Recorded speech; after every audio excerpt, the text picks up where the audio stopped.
Hello, everybody. This is Empowering Democracy. I'm your host, Joe Firestone. Our topics for tonight are Prelude to Attack. Okay, that's the attack of Israel on Iran. Israel fails. That is, fails in its attack. Then Gaslights, its performance in the attack. And finally, we're going to cover the options of Iran with respect to whether or not it's going to retaliate.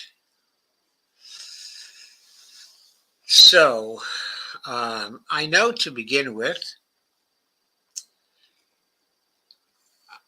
that evidently Vice President Harris is giving a major closing argument speech on the lips.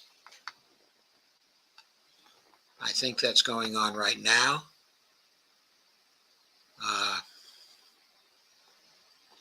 Or has recently gone on. So I may be running into stiff competition tonight.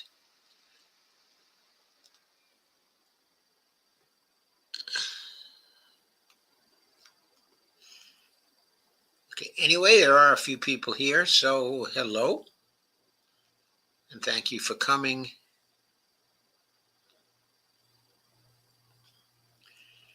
I'm going to move to the first of our stories tonight, which deals with the prelude to the attack. And it is a piece by that wonderful analyst, Alistair Crook, the former diplomat and brilliant analyst of international relations. Picked this up at the UN's review. It's entitled The Stunning Decapitation, the Netanyahu, quote, madness, unquote.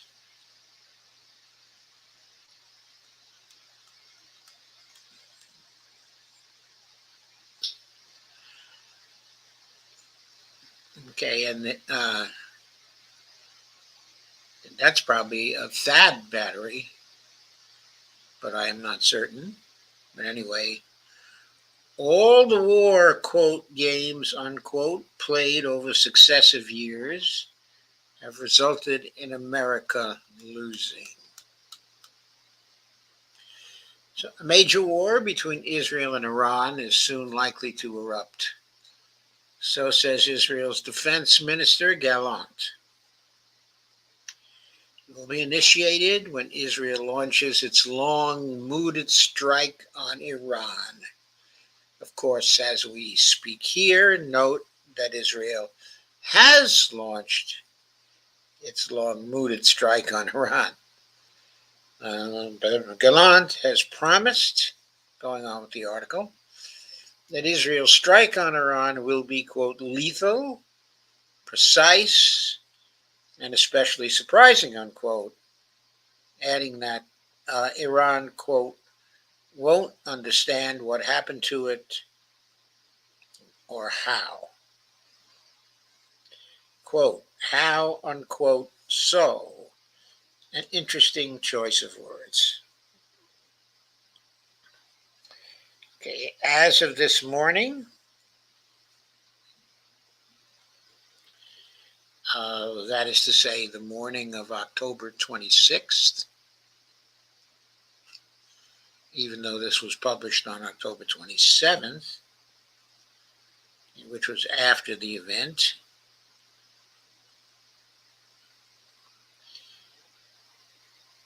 There is no sign of the lethal response promised by Gallant.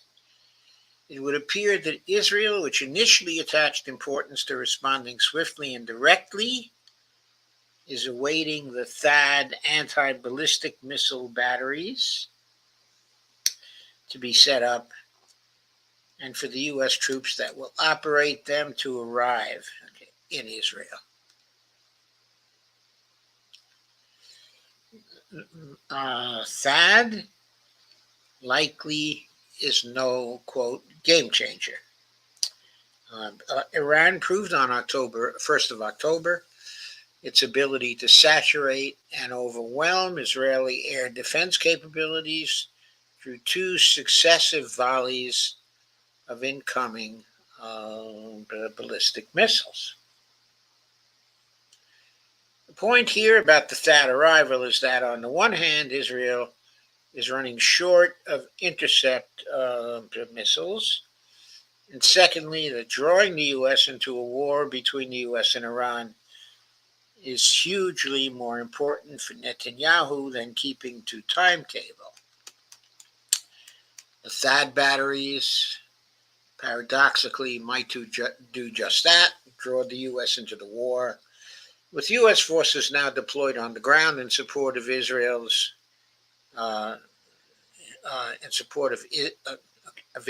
military kinetic action against Iran. Israel effectively inserts an American, quote, tripwire, unquote, into the war drama. Should American soldiers be killed and the U.S. is at war with Iran, it would feel bound to react forcefully to the deaths of American soldiers. Netanyahu's been wanting this war for 25 years. He can now see it taking solid shape directly in front of his eyes. It comes to, from his perspective, at a benign juncture just before the U.S. elections, in which almost every candidate vies to pronounce his or her fealty to Israel. To be clear, this is no, quote, small beer, unquote. It may evolve into a major conflict with Russia should Tehran be threatened. Israel's genocide in Gaza and its inhuman, beyond all rules of war, bombing of civilians in Lebanon to force a terrorized submission has turned Russia into a full partner with Iran. Russia, therefore, has worked hard to supplement Iranian defenses with their own top-of-the-line defense systems. Russia's role, however, will likely be confined to providing Iran with this defense assistance by the Russian ISR, intelligence, surveillance, reconnaissance, its latest electronic warfare system, certain missiles, and possibly S-400 air defense missiles, though their arrival in Iran has not been confirmed. But I think they did arrive because, according to the story we will hear later from Alistair Crook, what happened was that when Israel attacked, they encountered an air defense system that was new to them, that they had never encountered before. I think that was probably the S-400.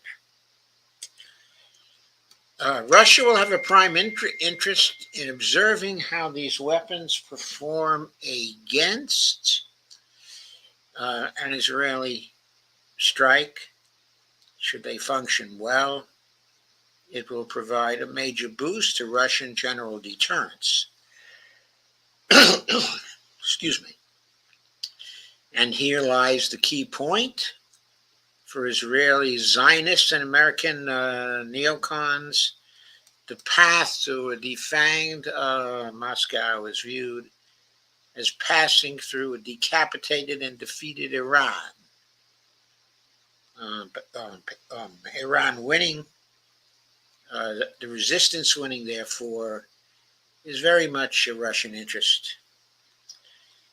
Excited by Israel's decapitation of much of the Hezbollah senior leadership, and hardened perhaps by unauthorized and wrong signaling from Iran that it might respond perfunctorily to an Israeli strike, Team Biden might well perceive a new Zionist-led Middle East about to be born. Will the Joint Chiefs at the Pentagon intervene to stop the march to conflict as they did over Blinken's escalation plans in Ukraine? It seems unlikely, says Alistair. They have unreservedly supported Israel up to now, and they have agreed to send the THAAD batteries. And the Joint Chiefs certainly will have experienced the strong pro-Israeli sentiment in Congress, in marked contrast to the growing disenchantment with Ukraine. Yet taking on Iran, supported by Russia and China, is no small thing. Is it truly winnable, quote unquote? But what if it isn't? What if Israel loses and therefore America loses? It would be an earthquake, a humiliation that would shake the Western world. One commentator, James Krager, intriguingly predicts that, quote, Israel's attack, if it comes, will be yet another decapitation strike. This time executed in even more stunning fashion than the one they pulled off versus Nasrallah, unquote. Okay, and quote again. You see, the Pentagon won't sign on to IDF's plans to attack Iran's oil fields or even Iran's buried nuclear industry. But they have a history of supporting Israel when it targets the resistance leaders who oppose Israel. Didn't the IDF just use 82 2,000-pound U.S. bombs in Beirut to kill Nasrallah with full U.S. complicity? And quote again, as a basic concept,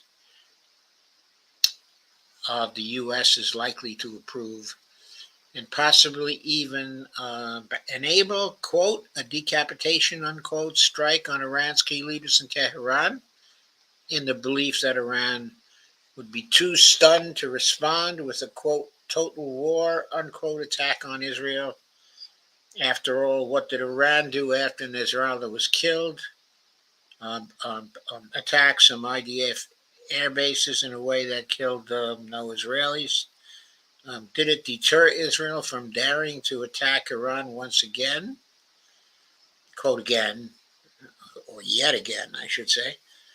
What the Pentagon would not be likely to approve is the use of nukes to decapitate Iran's government, because it just might be enough to trigger the all-out war that the Pentagon so fears. But what if cunning Israel, after accepting America's assistance in an operation to deliver a conventional, quote, bunker buster, unquote, bomb attack on the supreme leader, decides on its own to also deliver a tactical or strategic nuke on Tehran that completely devastates Iran's chain of command?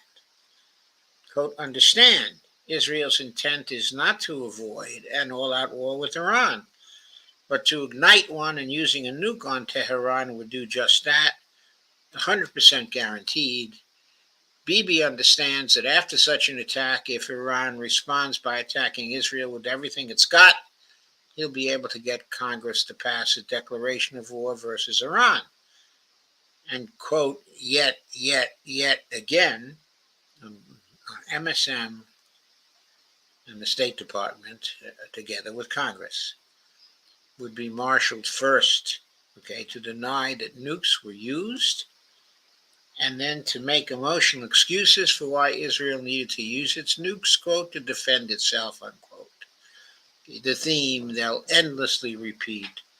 Poor Israel, threatened with annihilation by terrorists, resorted to the only weapons it had left to defeat the evil it was facing, unquote.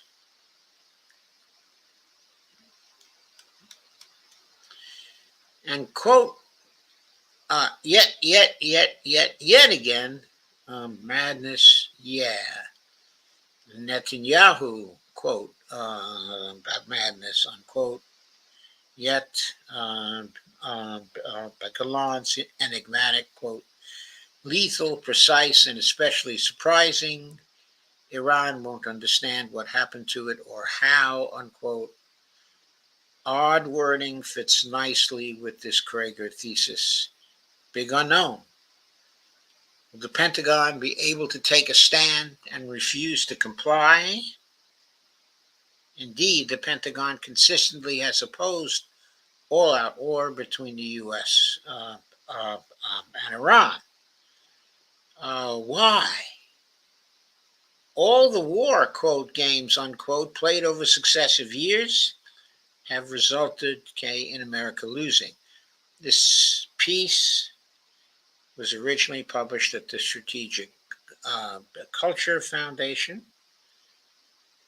and it was republished at the Un's Review by permission of the author, or a representative. So, that is an interesting prelude to what happened, of course, which was the real Israeli attack on Iran, which took place not too long after this was written.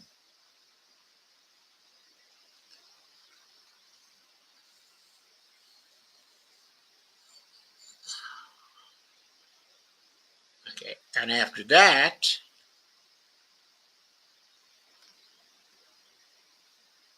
what we saw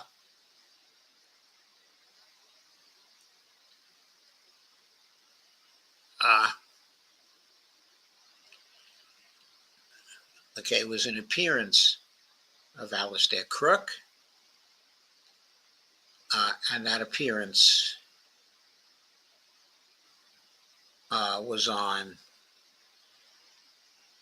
the Judge Napolitano show, Judging Freedom.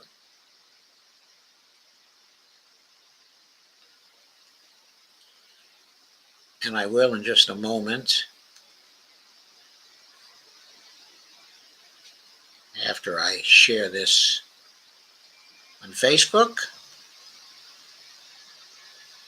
I will move to play a part, of the Judge Napolitano interview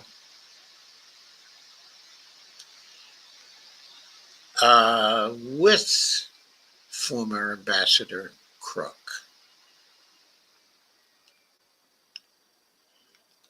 So, let me present that now. Evelina says, hello all. Robert Copeland says, think the United States won't go to war with Iran due to AIPAC funding a lot of politicians at the federal level. Yeah, that's a powerful force in favor of war, Robert. I completely agree.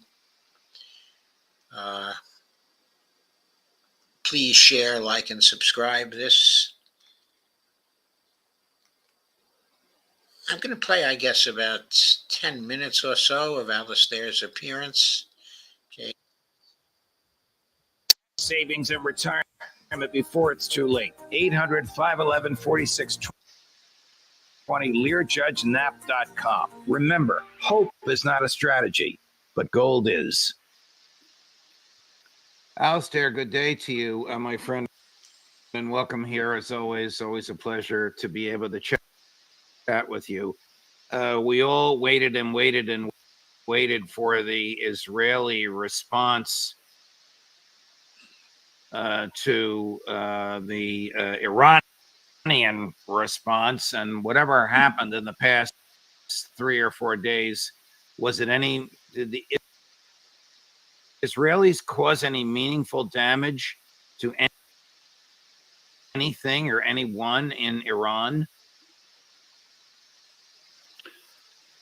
No, but something significant did happen, I think, during this, because it was supposed to lead off with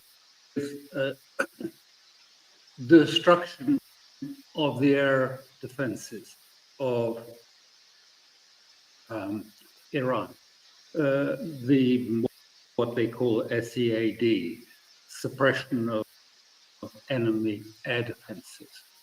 And the aircraft were supposed to, if you like, destroy the air defenses, both in Iraq and Syria on the way, and then to do that in Iran, so that the second and third waves would come in with conventional weapons to destroy the targets that had been set for them. The second and third waves were ready to bring conventional weapons, but they could only go into that, if you like, they could only penetrate into Iranian airspace if it was safe for them to do that, if you like, the air defense had been properly suppressed. Now, what happened, we don't know precisely, so much of this is putting it together, but those second and third waves never happened. They didn't happen at all. We got into the first wave, and then suddenly the Israelis said, well, that's it, we're finished.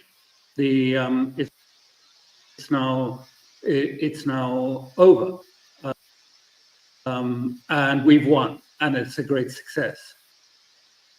And what seems to have happened was during that first wave, the Israeli aircraft with long-range missiles on it that were supposed to destroy the air defenses never got beyond 70 to 100 kilometers closer to Iran than that. Too far, if you like, for their missiles to lock on to air defenses, because they'd need,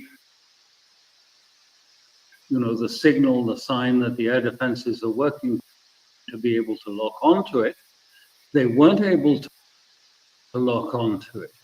And they said, the key thing they said, and this comes from Israeli sources, more than Iranians, but from Israeli sources, they said, we've discovered an unknown air defense system over Tehran province.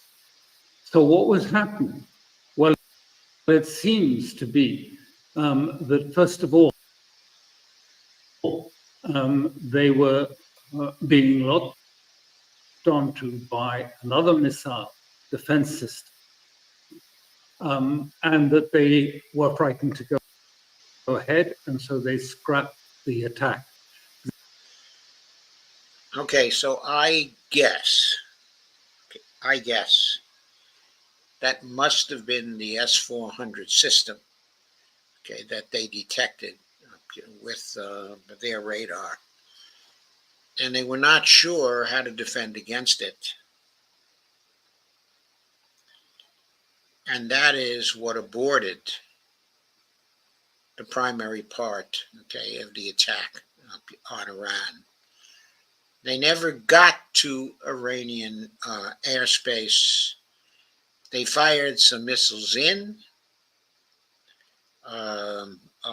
All of the video evidence we have seen since the attack, right up to this time, okay, a few days later, okay, was that there were some missiles, okay, that entered Iranian airspace, but we didn't see many, if any, missiles hitting the ground. We saw explosions, but those were the explosions that marked either the firing of the air defense systems or the interceptors from the air defense systems intercepting the Israeli ALBMs, or air-launched ballistic missiles. So that's what we saw. There is some photographic evidence that there was some damage done to Parchin base. It was hard to interpret it as very heavy damage. In Israeli accounts, they seem to have magnified the damage. There are conflicting opinions. Okay, the Israelis claim that Parchin was a missile production center that they successfully attacked. Some other analysts are saying that perhaps it used to be a missile production center, but right now it's mainly used for drills, of various kinds, and that furthermore no serious damage, was done to Parchin. Now there are photos of Parchin that show some damage, was done to it, but from the photos it's very hard to detect whether the damage done was very significant or very deep.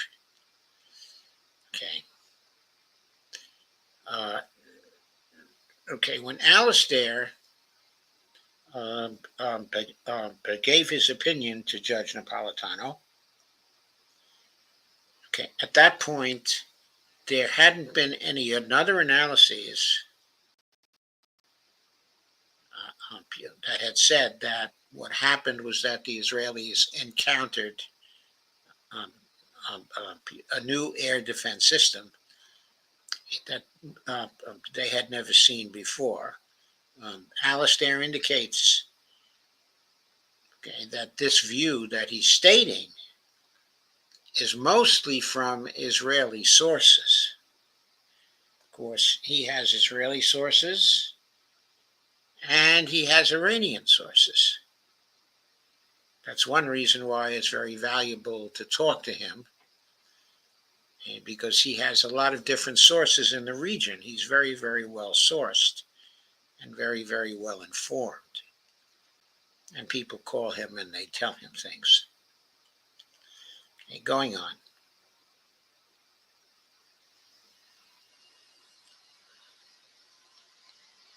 They then just released their missiles, these long-range missiles.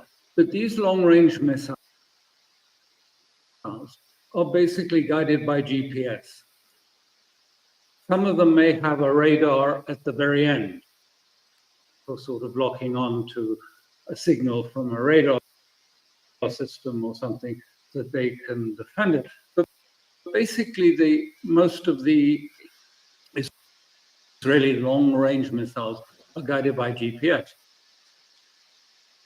Well, we know, first of all, that the Russians are adept at jamming GPS and spoofing GPS. And maybe that was one of the things that happened.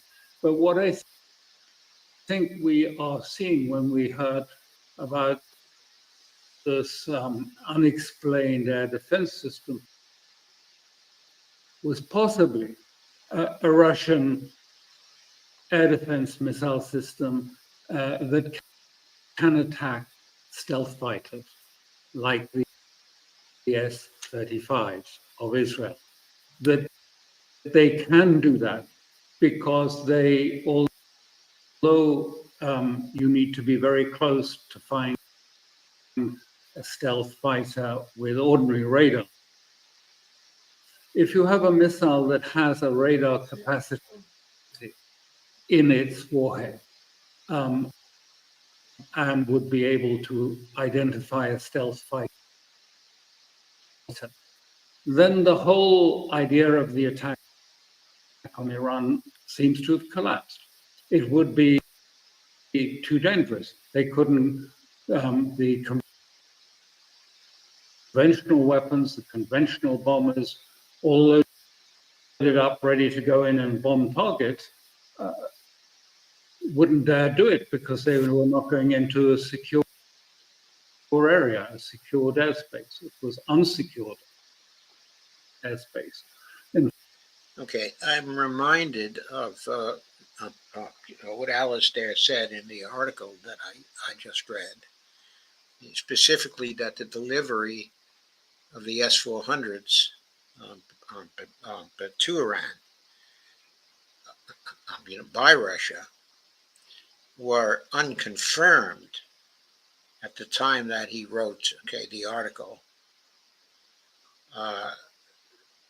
which was only shortly before he appeared on this show.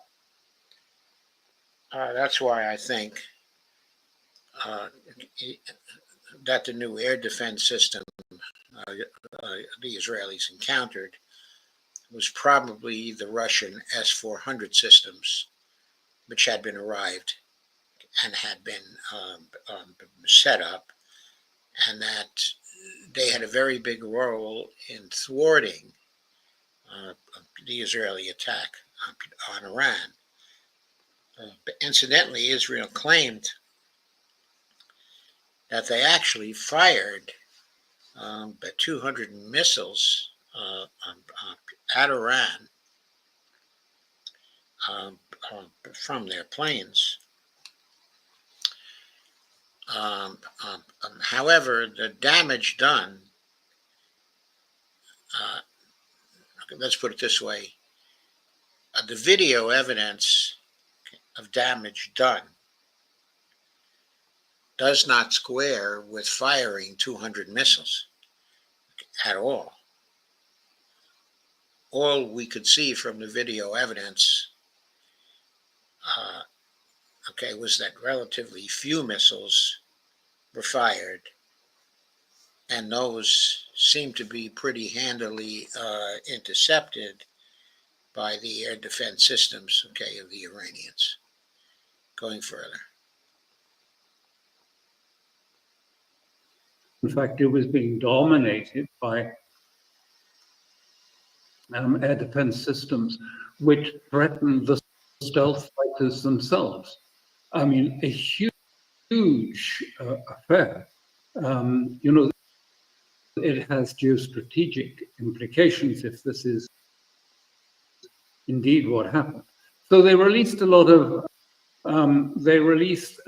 quite a few, 20, I think, missiles. Did they cause any damage? No. There were a few radars on the east, on the western side by Iraq, in the two provinces next to Iraq, that had some damage on them. All the rest, and what seems to have happened is there was this plan, as I say, three-phase plan. And the Israelis just, when it was cancelled and scuppered, they just announced the plan as if it had happened. He said,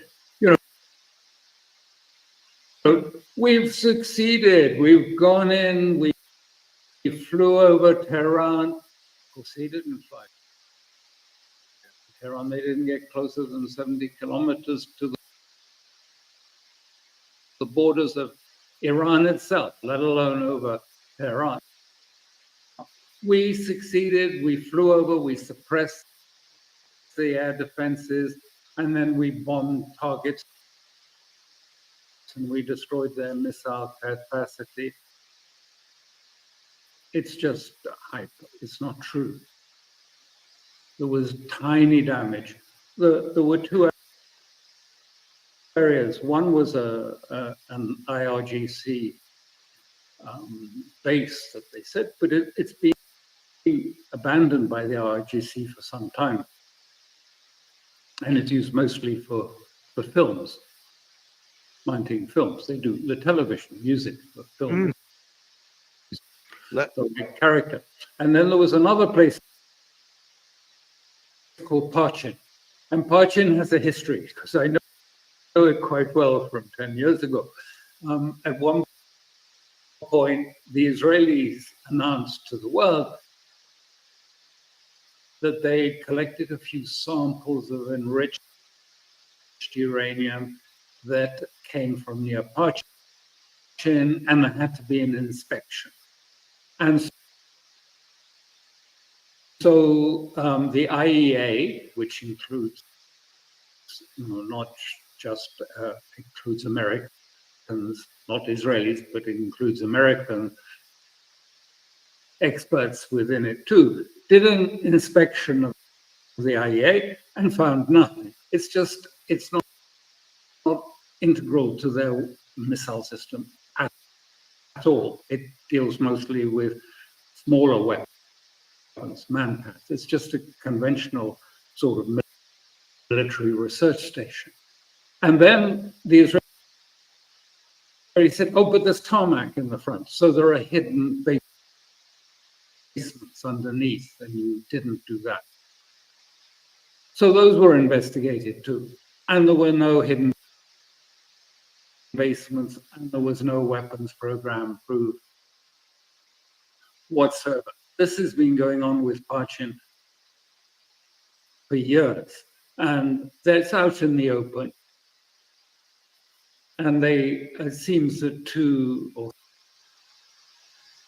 3 buildings suffered some damage, but probably not from missiles. It may well have been from those quadcopters.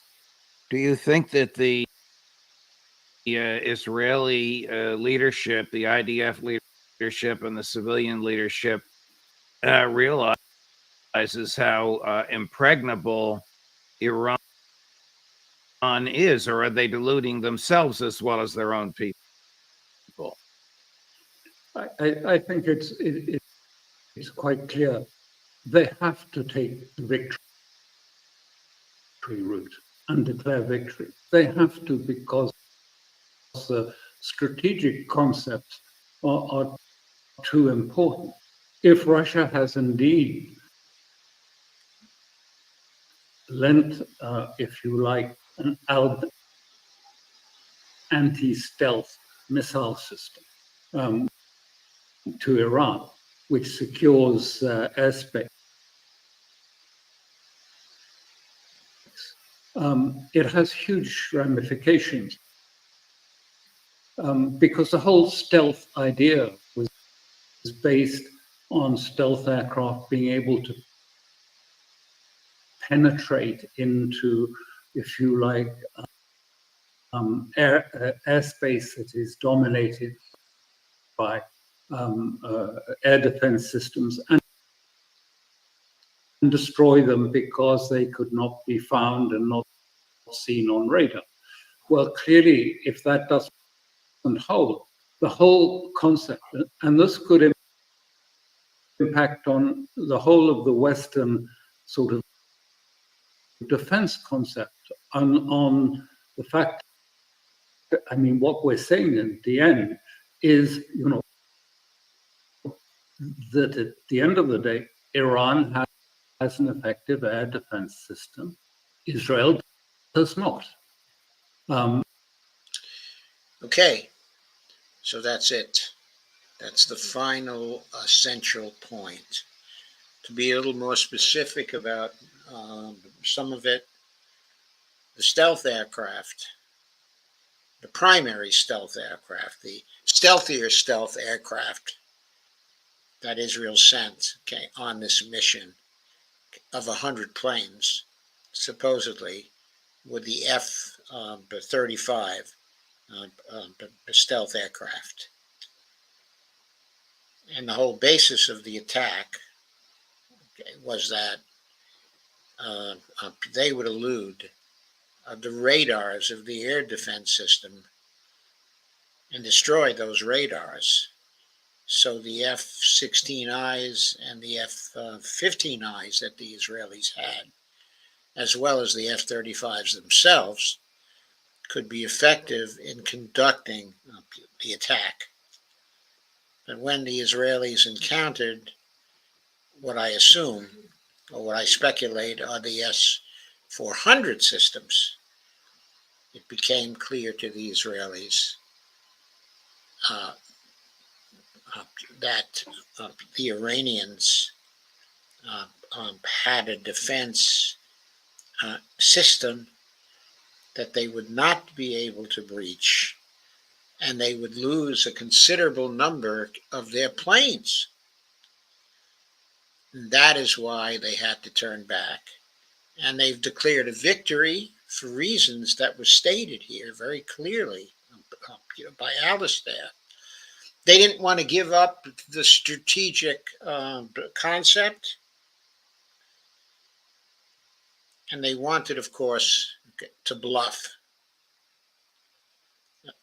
to not allow it to be discovered that their planes would be completely ineffective against the Iranian air defense system. When you consider that on the Iranian side, the air defense system was effective, but on the Israeli side, the Iron Dome, David Sling, the Arrow 1, 2, and 3 defense systems on October 1st were not effective against the Iranian attack of 200 missiles. When you look at the implications of both those things together, it is, as Alistair said, the Iranians have an air defense system that works.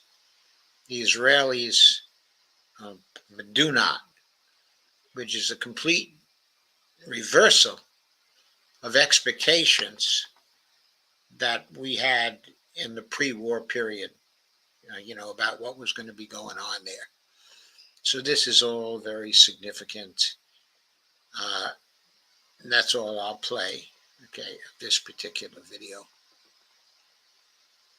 And that's the essential part of it. So here we are.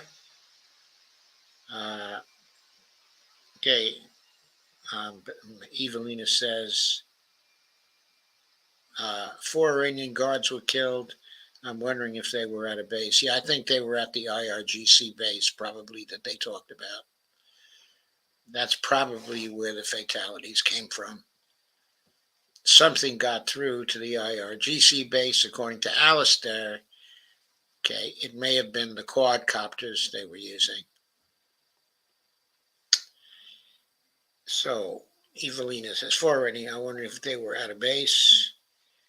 I don't think they were at the Parchin base. I think they were at the IRGC base. I don't think the Parchin base was considered to be an IRGC base. I may be mistaken about that. D says, hi, Lana. Lana says, hey, D. Even says, at that base you mentioned. So let's go on. One of the aspects of what Alistair had to say is that in the end, what the Israeli did is they turned around and came back, and they faked a victory.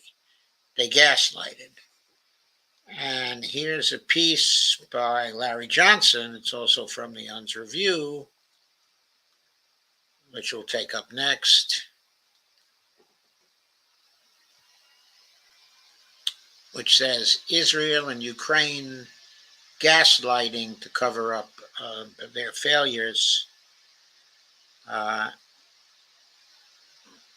not going to go into the part of this article that's about the Ukraine gaslighting because my subject, for tonight, has to do with the conflict of Iran and Israel. And so I'm going to stick to that, but I will read the part of this article dealing with Israeli gaslighting.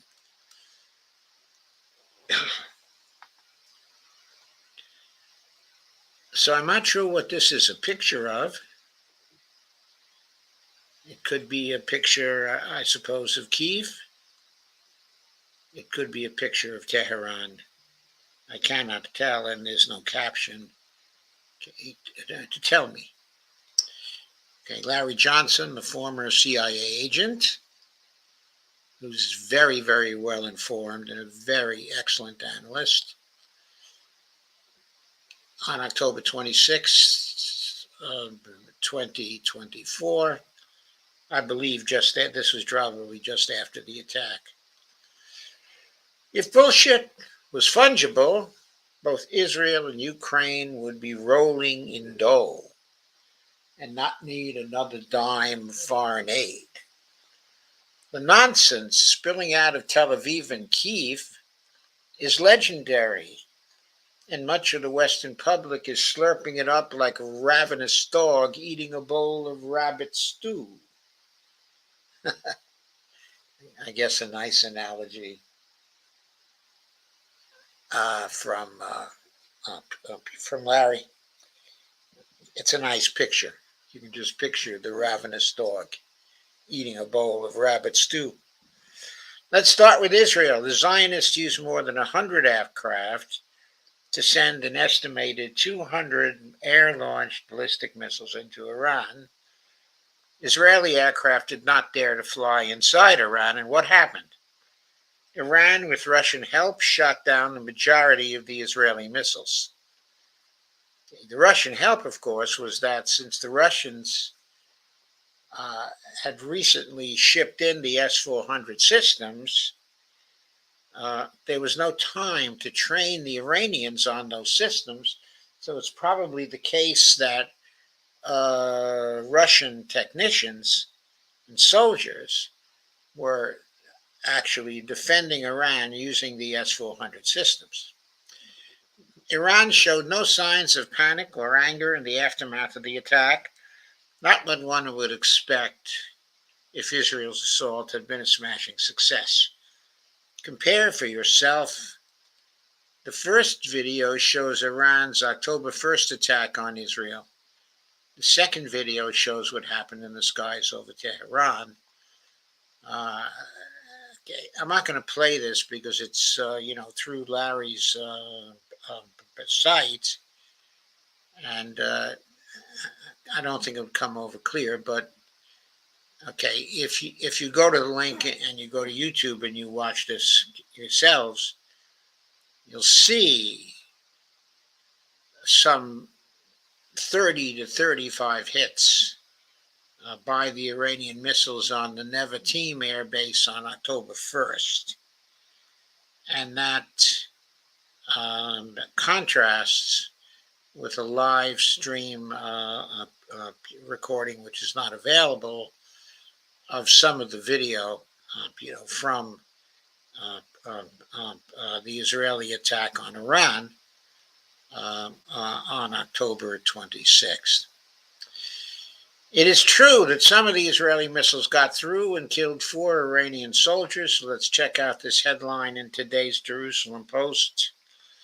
Quote, backbone of Iran's missile industry, unquote, destroyed by the Israeli Air Force strikes on Islamic Republic.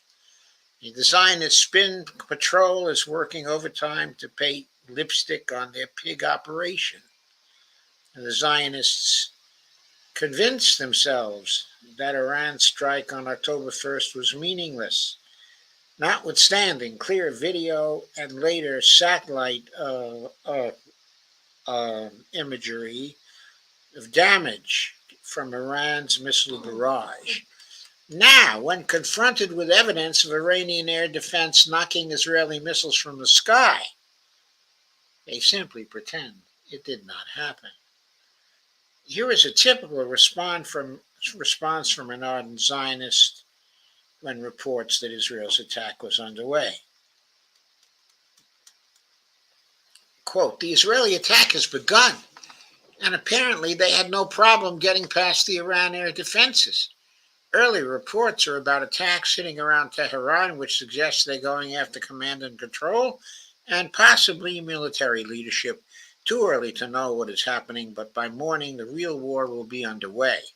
So far, they have not hit the oil, which is a surprise, and that would finally sink Kamala, which Netanyahu wants to do. The oil markets may think this is all okay and oil prices will remain around where they are, But this is just chapter 1. Before this is over, the nukes and oil will get destroyed by Israel. The nukes will be next up, as there is no time to lose for Israel to stop any chance of Iran finding some way to use a nuke against Israel. I have to add that at this streaming, at the time of this streaming, there was no Iranian retaliation, against Israel. It's already October 29th, and there's no retaliation yet, suggesting that Iran is carefully contemplating and planning what they will do. Now, they've indicated they will retaliate, but as we'll see in just a few minutes, they have actually 3 options, and we'll be discussing those options. But going on, quote again, this was a staged attack. It seems that this was a staged attack with the intent to send a message and not do grave damage. The Arab nations were told ahead of time and passed that along to Tehran.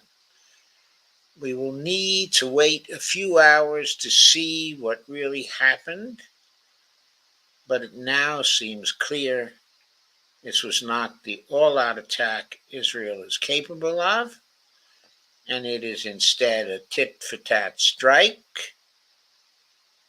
Oh, I'm sorry, I forgot a key line of this before I started quoting from Larry. So it was Mr. Big Predictor's reaction as dawn broke in Tehran. Okay, now I'll go into that quote again. It seems this was a staged attack with the intent to send a message and not do grave damage. So right there, he changed his tune. Arab nations were told ahead of time and passed that along to Tehran. We will need to wait a few hours to see what really happened, but it now seems clear this was not the all-out attack Israel was capable of, and it is instead a tit-for-tat strike to keep the U.S. on side for now until Trump takes over. Well, Trump's not taking over till January 20th, buddy. Sorry, I interrupted the quote. I'll now go on with the quote. This is even if he takes over, which at this streaming is extremely doubtful in my view. Israel needs THAAD and supplies of arms for now. So it may be that Netanyahu decided to play ball with D.C. to get what it needs and not use weapons it currently needs, in Lebanon. The oil market will get this wrong and not realize what is yet to happen next time. And now Larry replies to this quote. What sane folks need to understand is that no amount of evidence will shake the Zionists from their delusional fantasies. It is akin to those Americans who still insist that we could have won in Vietnam. We just didn't try hard enough. While Israel is doing its victory dance over its totally awesome, amazing, incredible airstrike in Iran, Hezbollah, which was supposedly decapitated and rendered impotent, is stepping up its missile and rocket attacks in Israel, which, by the way, over the last 3 days have been devastating. Larry gives a list of Hezbollah's operations in the last 24 hours here, and this is, by the way, a devastating list. On the afternoon of Friday, October 25th, 2024, a gathering of Zionist forces in the, quote, Shumira, unquote, settlement was targeted, and there's a link to the piece of information on this, with a guided missile resulting in confirmed casualties. At 12:15, and again there's a link, a rocket barrage targeted the, quote,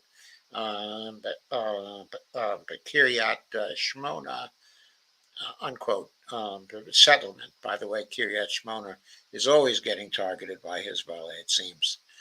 At 6 o'clock, a rocket barrage, and each of these has a link attached to it, targeted a gathering of Zionist forces around the town of Aita el-Shab.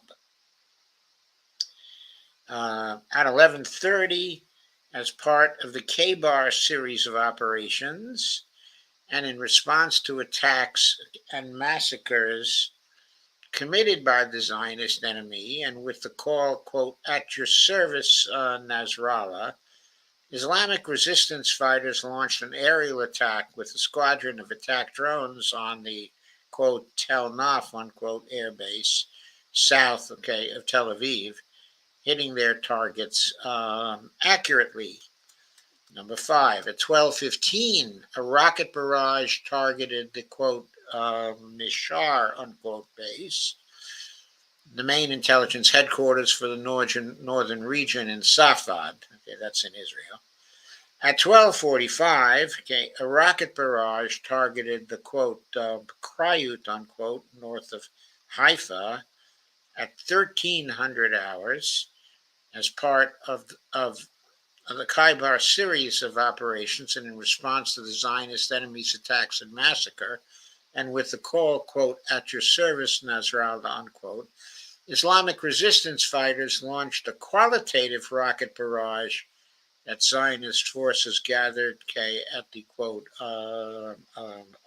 Ayelet base.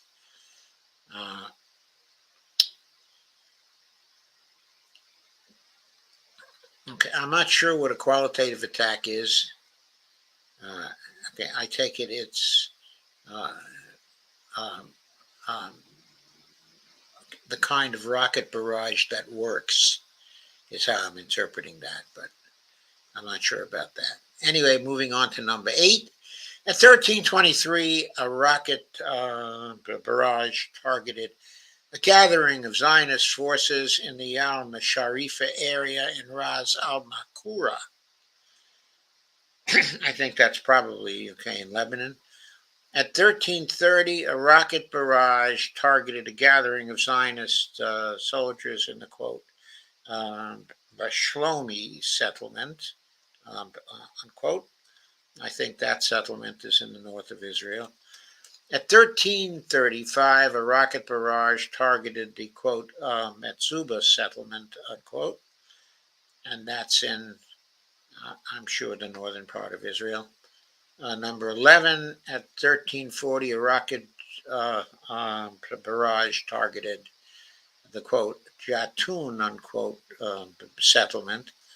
At 14:15, I mean, like, this is every 10 to 15 minutes, there's a barrage. At 14:15, this is number 12, a large rocket barrage targeted the, quote, Yesud Hamala, unquote, settlement. Number 13, at 14:25, a rocket barrage targeted the Jal Alam site. Number 14, at 16:05, a rocket barrage targeted the, quote, Habushit, quote, site. Number 15, at 16:10, a rocket barrage targeted the, quote, Mali Golani, unquote, barracks. Number 16, at 16:15, a rocket barrage targeted the Snir barracks. The Snir, S-N-I-R, is in quotes. Number 17, at 16:15, a rocket barrage targeted the, quote, Shir Yeshuv, unquote, the settlement. That one was certainly in Israel. Number 18, at 16:15, a rocket barrage targeted a gathering of Zionist forces east of the town, of Markava. That's also in northern Israel. At, quote, 17:20, a large rocket barrage targeted the, quote, Shraga, unquote, the base. I don't know if that was in Lebanon, or in Israel. Number 20, at 1800, as part of the Khaybar series of operations, and in response to the Zionist enemy's attacks and massacres, and with the call, quote, at your service, Nasrallah, unquote, Islamic resistance fighters launched an aerial attack with a squadron of attack drones on the, quote, Naura base, unquote, east of Afula, hitting their targets accurately.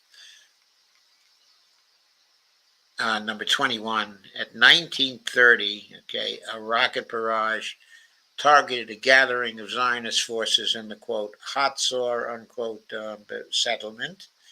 Number 22, at 23:30, as part of the warning issued by the Islamic resistance to various northern settlements, Islamic resistance fighters launched a rocket barrage on the, quote, Kiryat Shmona, unquote, settlement. And Larry says, yep, Hezbollah is barely hanging on. Of course, that was a bit, of sarcasm, and ends the part of the article, that we are going to read. Just based on that, it's clear, that the Israeli propaganda, is missing the mark and is not in touch, with any reality that we are all aware of. At this point, I'm going to take a look at some of your comments. Okay, no further comments going on. Pretty decent attendance tonight, so thank you all. But please share, like, and subscribe so we can get even more folks to come on this particular busy night. But here's our final piece, for tonight. It deals, with Iran's options. What does, it do now? Now, I'm going to play a video, or part of a video,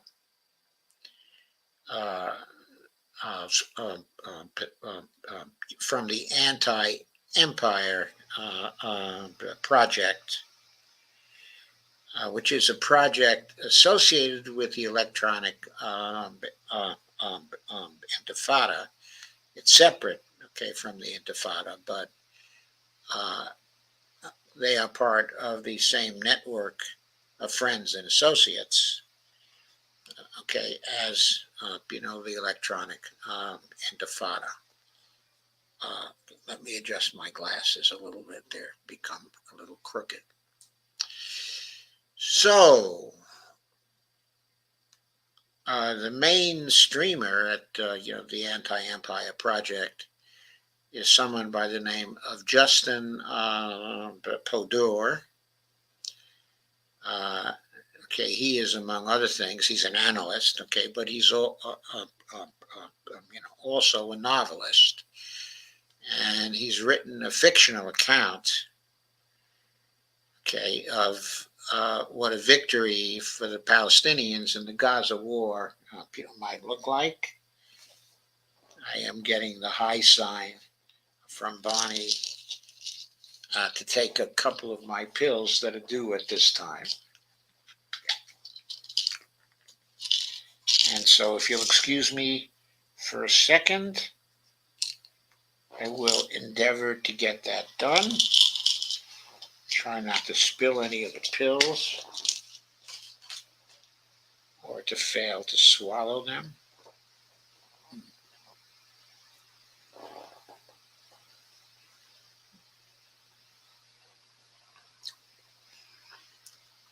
So that's done. So anyway, the first part of this video from Justin Podor. I think that's how you pronounce his name. That is Justin that you are taking a look at. At this point.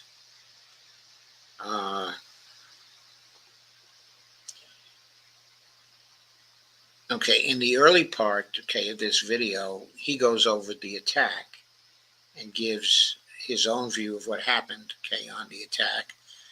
And he pretty much agrees with Larry Johnson,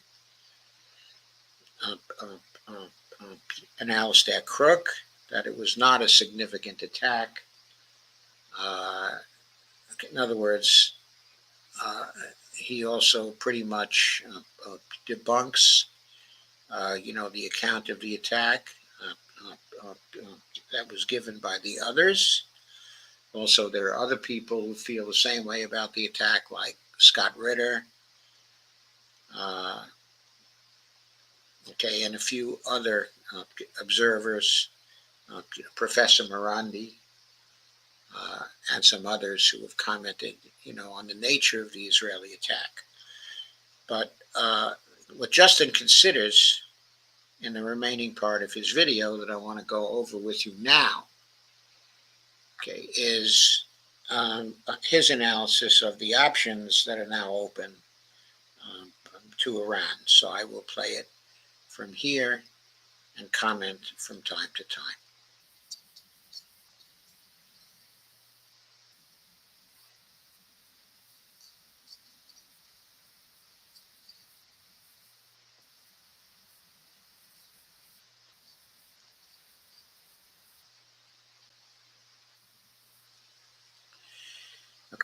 Now begins his down.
in the process, and they already have. And if that continues for long enough to attrit the Israeli army, their Lebanon will be in a shambles and will basically have suffered a genocide as well by the end of that process. So that's the problem with the first option of continuing the attrition. Okay, so Justin now goes on, and of course, I am now sharing this with you. I forgot to share it at first.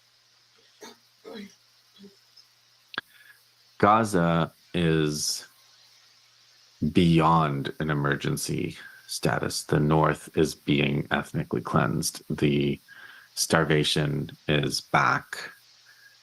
They are using all methods of genocide to come to against the people of Gaza. They've isolated people in North Gaza for the final solution, and then if that succeeds, they'll create another pocket and they'll do the same thing. And that is also the only way to stop that is through the comprehensive defeat of the Israeli military. And okay, in the face of he's saying that, there are some videos that appeared actually this evening that are suggesting that the Israeli military is now thinking about possibly backing off their attacks. Maybe backing off, the attacks on Lebanon. Maybe ending or backing off the attacks on Gaza as well, because there are reports that some Israeli soldiers are now refusing to go back into Gaza. They're refusing to serve there. So that's a big thing. And just to tell you the truth about what the situation is, in Lebanon, of course, the Israelis are very successful in the air in killing people and buying buildings, stuff like that. But on the ground, the Israelis are getting their heads handed to them, by Hezbollah, in the south, of Lebanon. Every time they try an incursion, they're ambushed. And every time they're ambushed, okay, Israelis die. And every day, Israelis are being killed, okay, in that war.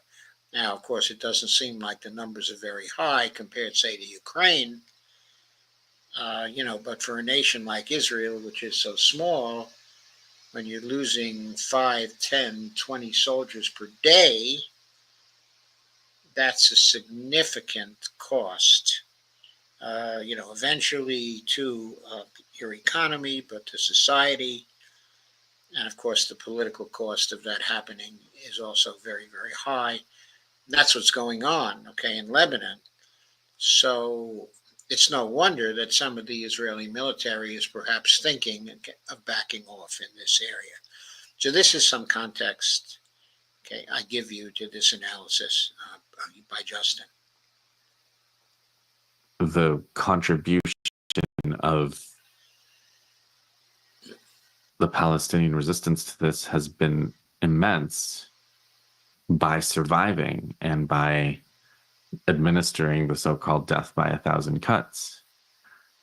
But as far as the qualitative strikes, as to use Ali Jazini's words, that's on Iran. Yemen has enforced the economic blockade, and Yemen will, again, on a longer timeline, Yemen alone could destroy the Israeli economy on a long enough timeline. But the strategic question is for Iran to face is how much time is there before Israel wins by genocide alone, or before Israel has the next big trick, or what? So here he's referring, of course, to the pagers or some other very big assassinations that are, serious losses, to the resistance. Okay, but the pager attacks, of course, that trick, it was extremely devastating, to very many people who are part of the Hezbollah movement. Can the risk of the Israeli Samson option and the US nuclear war, can that be, what's the word? Does that mean that the axis of resistance has to allow the genocide to continue for as long as it takes for Israel to collapse? Because escalation means an inevitable nuclear war on Iran itself.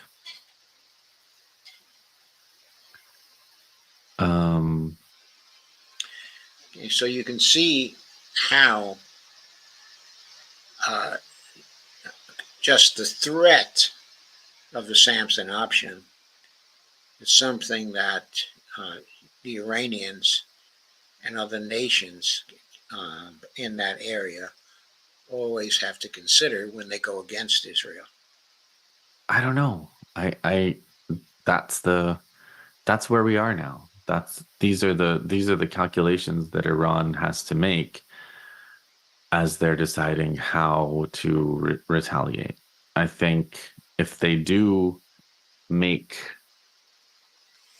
a demilitarizing qualitative strike on Israel, then that will change the nature of the war. It could potentially change the nature of the war, but it could also end up with a nuclear exchange. The question is, if Israel has successfully cowed the axis of resistance and the whole rest of the world into allowing them to proceed with their genocide, then we're already in that kind of scary world where Israel runs things, right? Right. And that is a very, very important point that Justin, okay, is making. So in spite of the danger, the opponents, okay, of genocide have to, he believes, and I believe too, have to stand up, okay, and be counted. If the brandishing of the nuclear threat means they get to do genocide where they want, then I would say they've won already in a way. So those seem to be the Iranian options now. Attrition until Israel collapses. A big qualitative strike to try to speed that up, and increase the risk of this going nuclear. Well, those are the two, because they're not going to surrender, obviously. Nobody's surrendering. So, and Israel doesn't accept surrenders. So really, those are the two options. He's about to add a third option, which will be interesting. Attrition, continue on the path of attrition, which has this tremendous cost in terms of Israel's capacity to commit genocide continuing, or escalate and hope that speeds up the collapse of Israel. Once upon a time, we might have hoped that diplomacy or some recognition of these costs to the Americans could have led to forcing Israel to stand down, but those illusions have long since died. And so it's pretty stark. It's a pretty stark set of options that Iran faces. And between those two, I suspect Iran's going to escalate. They have already said they have. They've announced their martyrs, that they've lost 4 people. They know what Lebanon is facing. They know that they know the perfidy of the US and of Israel. And they know the probability of strategic deception in this whole war. So I suspect a fairly cautious escalatory strike is what's in the plan. And we'll see what happens there. As far as Lebanon goes, you probably have seen that there have been a lot of damage inflicted.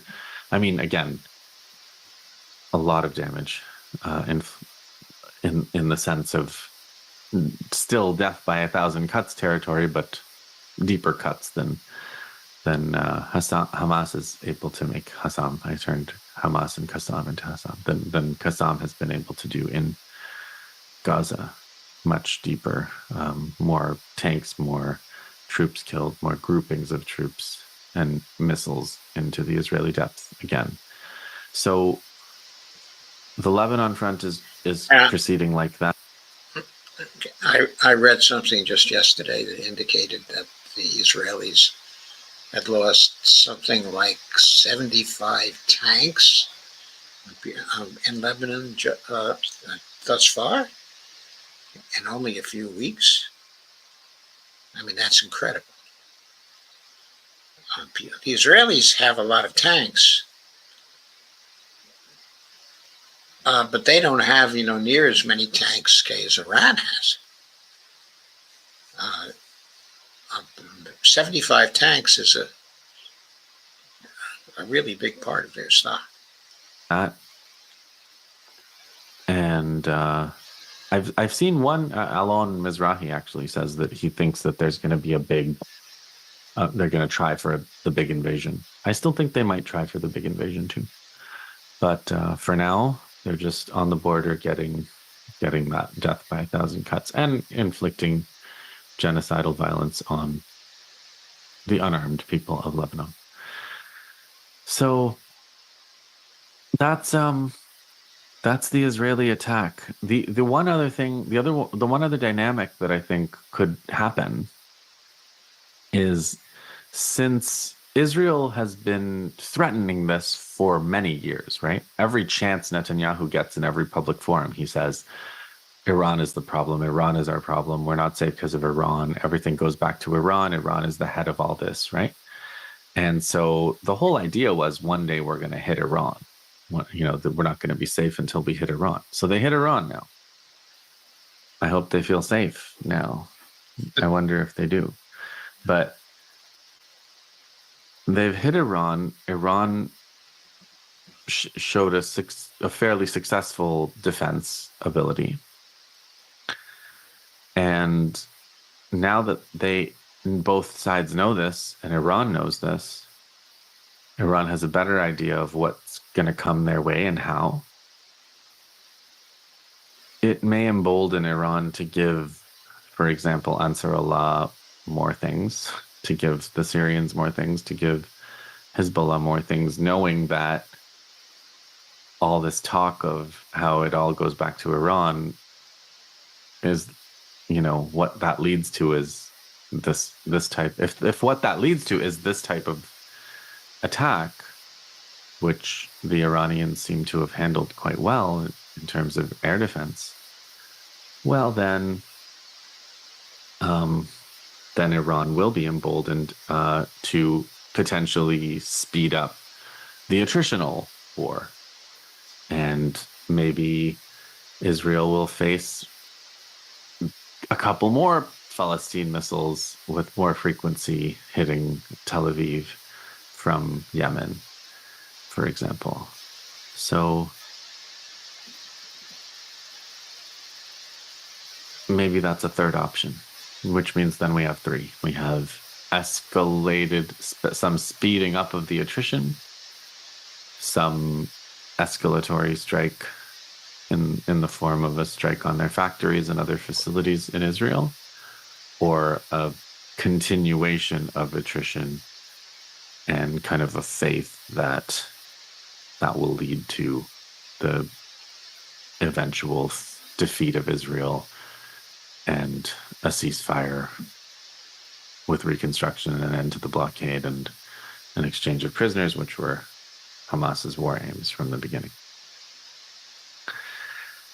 There will be much more to talk about in the coming days, so hang in there. Please like and subscribe. We're doing tanky therapy tomorrow. Okay, so three options.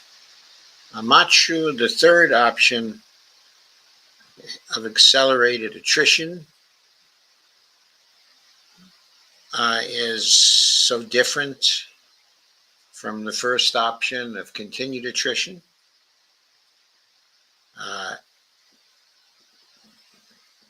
I guess he's looking at it as a separate option because Iran would be using, some of its other components of the axis of resistance to hit Israel more heavily and to accelerate the attrition.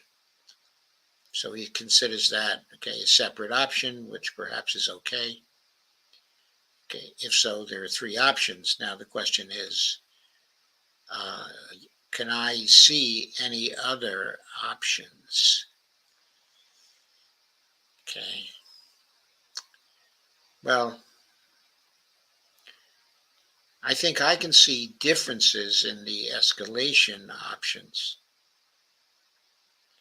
I think you can break up the escalation option into different kinds, of escalation.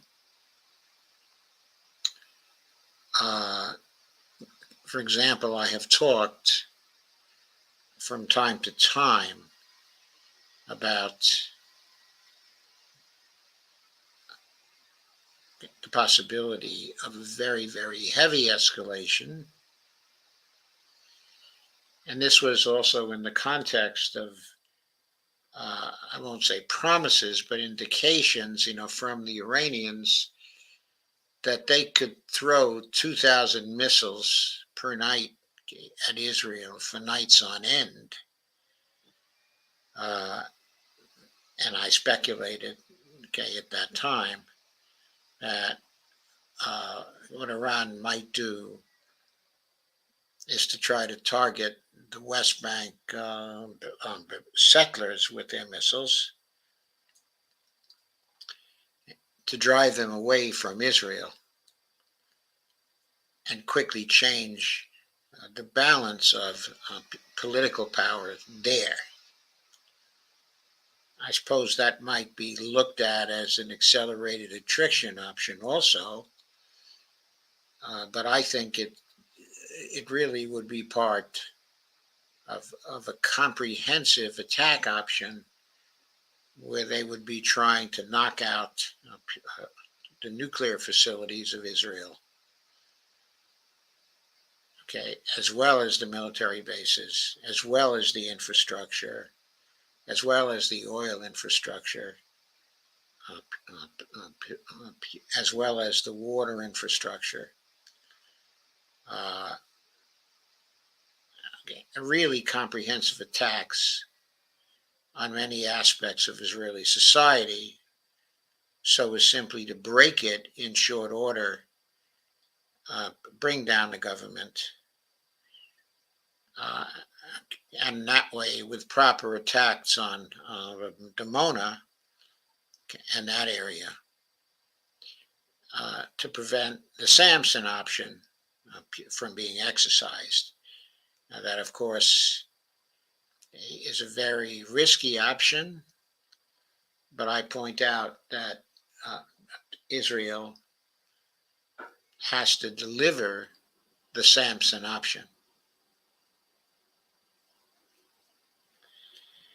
And if they made such an attack by air,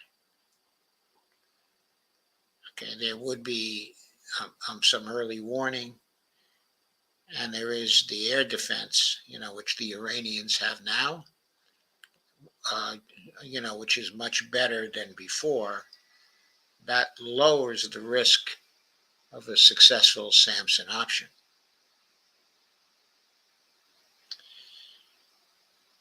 So maybe there are grades of escalation the Iranians can employ in hopes of shattering the Israeli offensive capability. I don't know quite how that's going to mesh with the latest news about the Israeli military wanting to back off. I saw in some of the headlines, without being able to watch the videos, that Gallant, at least, was speaking of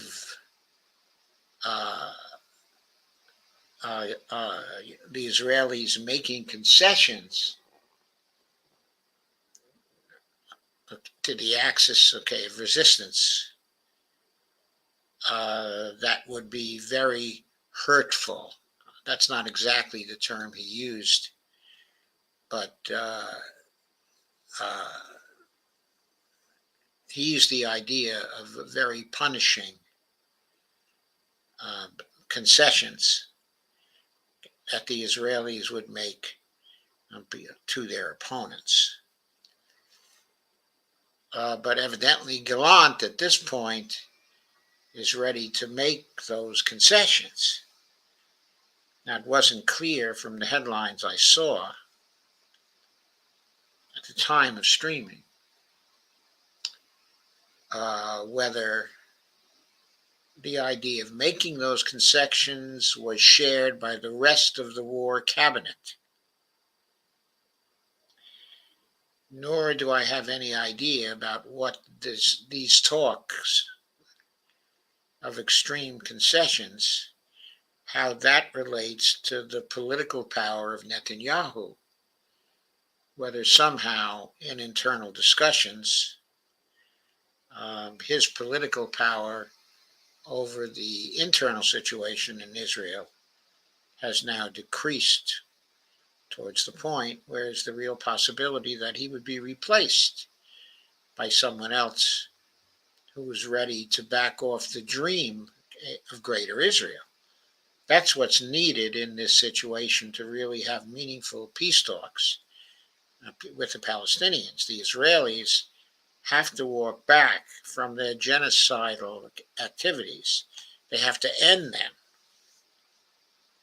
And they have to negotiate a true Palestinian state. And that means among the painful concessions would be relocating the West Bank and settlers so the Palestinians could have a state. So these considerations raise a set of new options for Iran to do to encourage the Israelis to engage in peace talks. I'll be thinking along those lines. I'll be seeing you again on Thursday. I know already there will be a number of very interesting things to cover on Thursday. So I hope that you all will return at that point. Of course, I know the election is heating up at this time. As I started streaming, there was that speech that Harris was giving, on the ellipse, a speech to 50,000 people. I understand the crowd was extremely large. The speech was full of her closing arguments. And so there's greater and greater intensity in this last week of the campaign. Harris is trying to close very, very strongly. Trump was also trying to close very, very strongly with the Madison Square Garden event, but that seems to have blown up in his face. And so we're also having a lot of interesting things going on here domestically in terms of the development of the campaigns, which are far from over, even though this is the final week of campaigning. It's beginning to look like the Democrats, in addition to all the safe states, have a lock on Michigan and Wisconsin, two of the swing states, and they may have made great gains in Pennsylvania due to the campaigning there, but also due to certain occurrences at the Trump event at Madison Square Garden, which have gotten lots of Puerto Ricans who live in Pennsylvania very, very angry. So how all that is going to impact the international situation, I don't know. I do think the Pentagon will be trying to hold back the United States from getting into a war at this point until the election period is over. So anyway, it's going to be a week of tension. It's going to be a week of many interesting things that will happen.